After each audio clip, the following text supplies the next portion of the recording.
Imagine the thought of hating going to work. Not because you don't like the job, but because you're afraid of a coworker or your boss. You want to do something about how uncomfortable they make you feel, but telling someone feels like a lost cause. Maybe many of you may be in the workforce, and some of you may be starting internships in preparation for future jobs. And all of us right now are in school so that we may one day join the workforce. Work is how we will one day make a living for ourselves. Behind me is a picture of some words that are prominently associated with this topic of sexual harassment. Regardless of the field in which you work, it is important to know and understand what sexual harassment is and your rights involved. My goal is to educate you all on what sexual harassment is in order for you to take action if you ever experience the effects.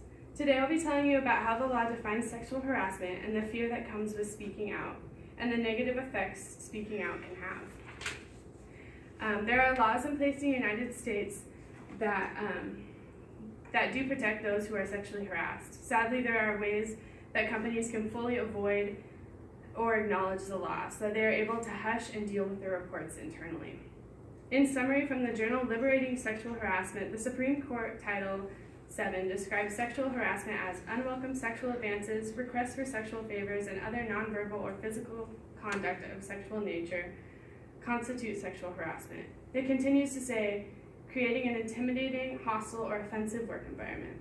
This is part of the Civil Rights Act of 1964, and it gives a very clear outline of what the law defines as sexual harassment. This law is important for you all to know or to keep in mind because it is what defines sexual harassment in the court of law.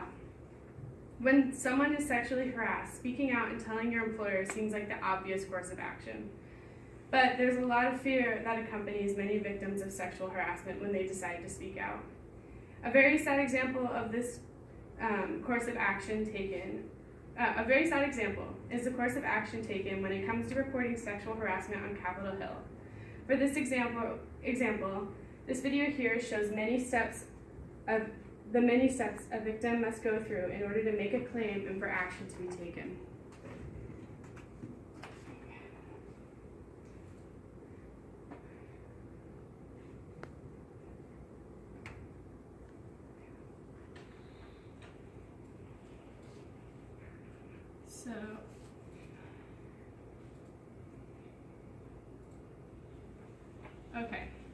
So this doesn't have sound right now, and I'm sorry that it's pretty small, but these are the steps that they have to take.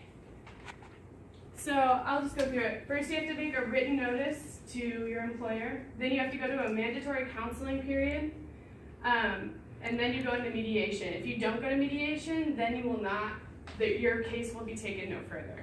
If you agree to mediation, you're still going to have to wait 15 days, and then we'll make a decision of whether or not they're going to have an investigation, as it says here.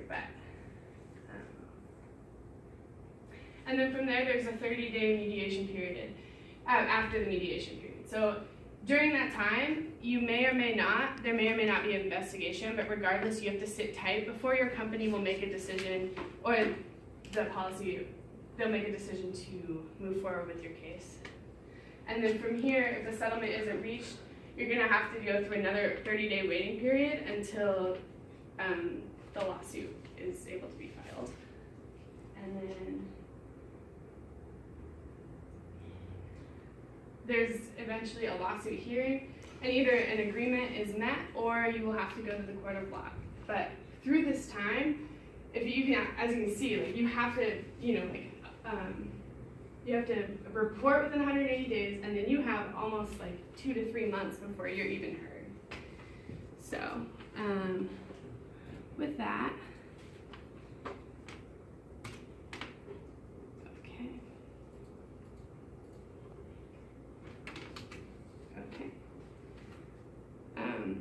from this example, you can see how long and inconclusive the process of reporting can be. In an article called Combating Sexual Harassment by Jane Kurtz, she states that her embarrassment and fear of job loss and fear of skepticism from others is a common feeling among those who want to speak out.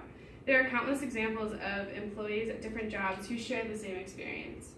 Sexual harassment can be a major factor in whether or not you stay at your place of employment or you leave. If the process of getting help is unsafe or nothing is done about a situation, many are left with the decision of either keeping or leaving the job that they are in. In the study, the economic and career effects of sexual harassment on working women, conducted by 3 individuals from 3 different universities, shed some light on the effects of sexual harassment, specifically in regards to women. In many cases, the victim feels as though they need to leave their job, and according to this article, strain may be due to career disruption, and as harassment targets are especially likely to change jobs. The feeling of being forced to change jobs for victims is very common. The prospect of having to continue to work with the person that has harassed you can be very bleak. Regardless of whether or not the harasser has been dealt with, there is still a worry of what the harasser could still do. Today I told you about how the laws define sexual harassment, the fear that comes with speaking out, and the negative effects speaking out can have. The solution to this problem isn't wrapped up with one simple step. The first step I encourage all of you is to speak up. The way jobs are set up to prevent sexual harassment won't change unless they are forced to change. Don't hold back or give any reason for any workplace you may find yourself in to accept this behavior. I ask you today to become a part of the change in this issue. Speak up. If you yourself or someone around you is experiencing sexual harassment, make sure that you step up and be a part of ending this widespread issue.